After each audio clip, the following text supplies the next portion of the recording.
스티브 잡스가 ENTJ잖아요. 네. 그분이 엘리베이터 탔어요.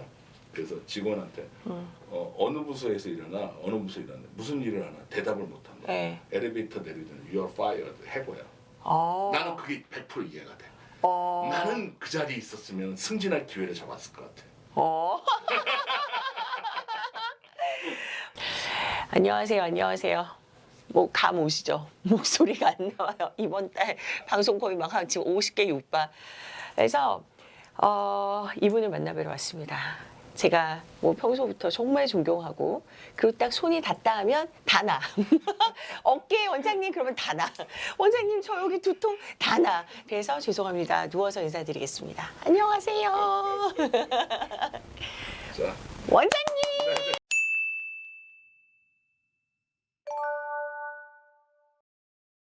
그리고 나는 이거는 그냥 찍는 거랑 상관없이 나는 원장님과 진짜 분노 얘기도 한번 해보고 싶어요. 분노 얘기 하시죠. 왜냐면 저도 분노가 많고 제 막내 남동생이요. 분노로 꽉 차네요. 그 막내분은 지금 이 카메라에 뒤에 계신 분인데 네. 이분이 MBTI가 ENFP예요. 네. 그 ENFP는 분노가 아니라 격정이에요. 격정. 급격한 감정이지 분노가 아니에요. 그게 분노와 좀 구별이 좀 됩니다. 저는 제가 분노의 달인이에요. 저는 ENTJ라 제 분노는 모든 게 생각에서 옵니다. 감정에서 오지 않아요. 내 생각의 틀에서 어긋나서 화를 내는 거거든요. 그러니까 저도 처음에 화를 낼 때 내가 감정적인 인간이라고 생각했어요. 근데 저는 항상 화를 낼 때 이유가 명확하더라고요. 내가 왜 화가 나는가. 네, 이를테면 서빙하는 사람이 너무 무례하거나 그럼 화가 나고. 그 다음에 운전할 때 앞에서 너무나 매너가 없을 때 분명한 저는 사건이 있거든요. 근데 ENFP는 F는 필링이잖아요. 감정이잖아요. 자기 감정이라 설명을 못해요. 화가 나. 그 기분이 나빠. 불쾌해. 뭔가 끌어올라. 근데 그걸 설명을 못해요. 왜 못하는 줄 알아요? 감정은 운의 영역이고 생각은 좌뇌의 영역이거든요. 언어화가 되지 않는 우뇌에서 발동이 된 거고 ENTJ 분노는 언어화가 되는 좌뇌에서 발동이 된 거예요. 다르네요. 스티브 잡스가 ENTJ잖아요. 네. 그분이 엘리베이터 탔어요. 그래서 직원한테 어느 부서에서 일어나 어느 부서에 일어나 무슨 일을 하나 대답을 못한다. 네. 엘리베이터 내리더니 You are fired 해고야. 나는 그게 100% 이해가 돼. 나는 그 자리에 있었으면 승진할 기회를 잡았을 것 같아. 와, 근데 이 분노는 제가 이렇게 최근에 살면서 느끼는 게 뭐냐면 없는 사람들도 있어요. 원장님. 그거는 제가 또 전문가입니다. 네. 제가 그 정신과 전현수 박사님한테도 분노에 대해서 배웠고 네. 또 심리상담연구소 김승현 소장한테 배웠는데 전현수 박사님은 두 가지로 분노를 얘기합니다. 상황을 정확하게 보지 못해서 화가 나는 거. 상황을 정확하게 보면 화가 나지 않습니다. 그러니까 분노가 나는 사람은 상황을 어떤 부분만 보는 거예요. 그리고 그걸 보고 판단하는 거예요. 상황을 완벽하게 인지하고 알면 화가 나지 않는데 좀 어렵죠. 좀 더 쉽게 얘기할게요. 분노는 내가 남을 컨트롤하고 싶은 욕망이에요. 자, 저 사람이 불친절했어. 그럼 저 사람은 친절해야 되나는 내가 저 사람을 컨트롤하겠다는 욕망이 개입되는 거예요. 근데 저 사람이 불친절한 건 그 사람 일이잖아. 그 사람의 세계. 내가 기분 나쁜 것도 내 일이고 내 세계예요. 인간은 다 하나의 세계라 큰 월드가 부닥치는 겁니다. 지금 러시아하고 우크라이나 전쟁, 하듯이 하마스의 전쟁처럼 두 나라가 입장이 다르니까 전쟁을 하는 거예요. 그러니까 이 분노도 똑같은 원리예요. 내가 갖고 있는 세계와 그 사람의 세계의 세계관의 충돌이거든. 근데 내가 남한테 컨트롤 받기 싫잖아요. 그럼 나도 그 사람을 컨트롤하면 안 된다는 생각을 깨달았어요. 그래서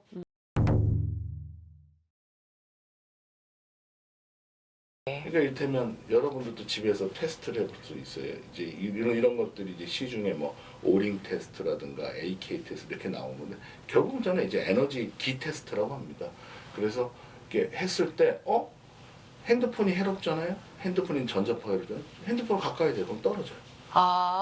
간단합니다. 그리고 설탕이 건강에 안 좋아요. 필요한 당분이긴 하지만 너무 많이 먹죠. 설탕을 대세요. 떨어집니다. 또 우유가 알러지가 있는 우유 대세요. 떨어집니다. 저 고기 해볼래요, 원장님. 고기도 돼지고기, 소고기, 닭고기가 다 돼요.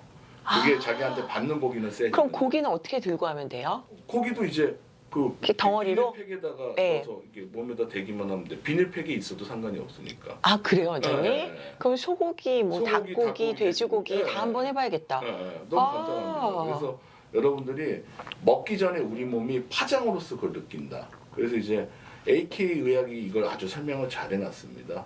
어플라이드 키네지올로지라서 응용 근신경학인데 제가 이제 우리나라 AK 학회를 만드신 이승원 원장님한테 개인적으로 많이 배웠습니다. 그러니까 원리는 이렇습니다.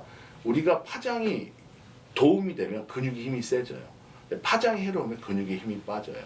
그래서 닥터 부다시라는 아주 대단한 창시자가 이 AK 의학을 만들었는데 우리나라 신만이들이 산에서 약초를 캐서 이게 독초인지 약초인지 테스트를 했다는 얘기를 제가 한계령 약초 신만이 할아버지한테 들은 얘기예요. 그러니까 그분은 AK가 아니고 신만이 선배들한테 전수받은 거예요. 네, 그러니까 이게 어떻게 보면 동서양이 각자 자기식대로 그 에너지 길을 측정하고 있었다 이렇게 보시면 됩니다. 네, 그래서 여러분이 이걸 보면 저거 사기 아니야? 저거 눈속임 아니야? 제가 그런 짓을 왜 하겠습니까? 그렇죠. 다 해보면 돼요. 근데 이제 100%는 아니고 한 70% 적중한다고 생각하죠. 왜냐하면 기 테스트 하는 사람이 에너지 흐름이 정확해야 돼요. 내가 만약에 어제 술을 많이 먹었다. 어디 아프다. 그럼 에너지 흐름이 안 좋기 때문에 측정이 거꾸로 나올 수도 있어요. 그래서 이 점을 한 3번 정도 반복하는 게 좋다. 네. 그러니까 내가 이를테면 닭고기가 안 받는 체질이다. 그러면 첫 번째 했을 때 또 며칠 후에 두 번째, 세 번째 한 3번 계속해도 안 받으면 그게 확실하다. 이렇게 해서 좀 몇 번이고 좀 검증하는. 그러니까 저는 제가 사상 체질의학을 30년 넘게 연구했지만 우리나라 사람들은 너무 급해요. 소양인인 것 같습니다. 아직은 결정된 게 없어요. 그런데 거기서 소양인이라고 믿어버려요. 가설 단계가 있고 검증 단계가 있습니다. 어떠한 명의도 저는 실수를 할 수 있다고 생각을 해요. 그래서 소양인이 가설에서 출발을 해서 아까 얘기했던 것처럼 우리가 카메라 찍기 전에 육미지황탕은 소양인 약이거든요. 그 소양인이 먹으면 붓기가 빠져요. 근데 소민이 먹잖아요. 부어요. 네, 제가 소민이기 때문에 육미지황탕을 학교 다닐 때 실험을 많이 해봤거든요. 부종과 이수에 좋다는데 저는 붓더라고요. 그래서 제가 소민이어서 지산산 묵단땡이 처방 다 외웠거든요. 지황, 산수 이렇게 이게 있는데 이게 잘 받는 사람. 그래서 내가 먹어서 좋으면 내 체질에 맞는 거예요. 그쵸. 그래서 나한테 좋다고 남한테도 좋을 좋지 거라 않은 건 생각하지 아니다. 마십시오. 나한테 보약이 남에겐 독약이 될 수 있고 또 그 사람한테 독약이 저에겐 보약이 될 수가 있습니다. 그 메트포민이라는 유명한 이거는 제가 개인적인 생각인데 메트포민이라는 유명한 혈당 강화제가 있어요. 근데 그거를 유튜브에서 보니까 평소에 그냥 먹어도 좋다. 너무 성인병이 될 때 예방이 된다. 일리가 있어요. 메트포민 참 좋은 약입니다. 가격도 싸고. 그러니까 아스피린급이라고 보시면 돼요. 근데 제가 메트포민을 먹어봤더니 전 탈모가 되더라고요. 네, 그러니까 저희 어머니는 당뇨가 있으신데 저희 어머니도 메트포민 먹었을 때 탈모가 됐어요. 어머니도 저도 소음인이거든요.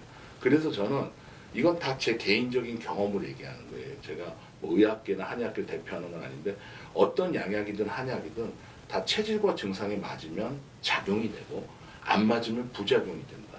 그래서 항상 약에는 많은 효능과 부작용이 써 있습니다. 이걸 잘 감안하셨으면 좋겠다는 거. 양약이든 한약이든 작용이 부작용이고 부작용이 작용입니다. 사람의 체질에 맞으면 작용이고 안 맞으면 부작용이다. 이렇게 생각하시면 좋겠습니다. 와, 원장님 말씀 진짜 잘하시지. 원장님은 이거는 진짜 문장이 되게 짧아요. 그래서 굉장히 잘 들려요, 원장님. 군더더기가 없어요. 귀도 제가 인터벌을 좀. 인터벌. 여기 있다가요? 아니요. 좋습니다. 안녕하세요. 안녕하세요. 진짜 목소리가 거친 느낌이 원장님 많이 없어졌어요. 여기 이렇게 만들었어요. 오, 여기는 둥글둥글. 여기는 얇아지죠. 그래서 이게 재밌는 게 와. 이제 침을 나서 얼굴이 작아지는 사람이 있고 안 작아지는 사람이 있어요. 네. 대부분 다 작아지긴 해요. 여기가 부으니까. 그러면 저는 왜 안 작아지나? 네, 그건 살입니다. 붓기는 그거는 빠지. 제가 어떻게 못 해드립니다. 그건 살이라. 저보고 그러잖아. 원장님 얼굴이 왜 크세요? 이게 최선입니다. 저한테 뭐라고 하지 마세요. 이게 최선입니다. 살과 붓기는 다른 겁니다. 아. 근데 6개월 이상 부어 있다면 그건 살이라고 살입니다. 보시면 됩니다. 원장님 너무 감사합니다. 자, 지금까지 목소리의 화에 대해서 원장님한테 정말 좋은 말씀을 들어봤습니다. 원장님, 저는 이 순간 화 이미 컨트롤할 수 있을 것 같고 내 기분 나쁨을 분노로 가지 말 것. 거기에 7단계가 나 있어요. 그냥 기분 나빠. 나 그냥 기분 나빠. 여기서 그냥 인정할 것, 끝낼 것. 그리고 목소리에도 와, 침으로도 이게 된다고. 원장님은 다시 한번 정리하지만 원장님은 파퓰러가 아니다. 실력이다. 근데 원장님 진짜 비밀입니다. 네, 바빠지기 네, 때문에. 비밀입니다. 비밀인데요. 7비밀이에요. 원장님 더 바빠지시면 안 되니까. 아, 원장님 사실 저는 오늘 원장님이랑 밥 먹으러 왔거든요. 네네. 근데 이제 제 남동생도 원장님 뵙고 싶다고 해서 했는데 이렇게 또 유튜브 한 3편 나올 것 같아요, 원장님. 끝인사 해주세요. 네, 저도 유튜버 실버 출신이기 때문에 네, 근데 유튜브 요즘 왜 안 하세요? 좀 제가 번아웃이 돼서 네, 그 분노 조절 3년 연구하느라고 다시 슬슬 할까 지금. 네, 네. 네, 여러분 행복하세요. 화내지 마시고 기분 나쁨에서 끝내버리세요. 네, 저도 실천하겠습니다. 원장님, 네. 이경재 원장님 최고. 네. 파이팅. 감사합니다. 네.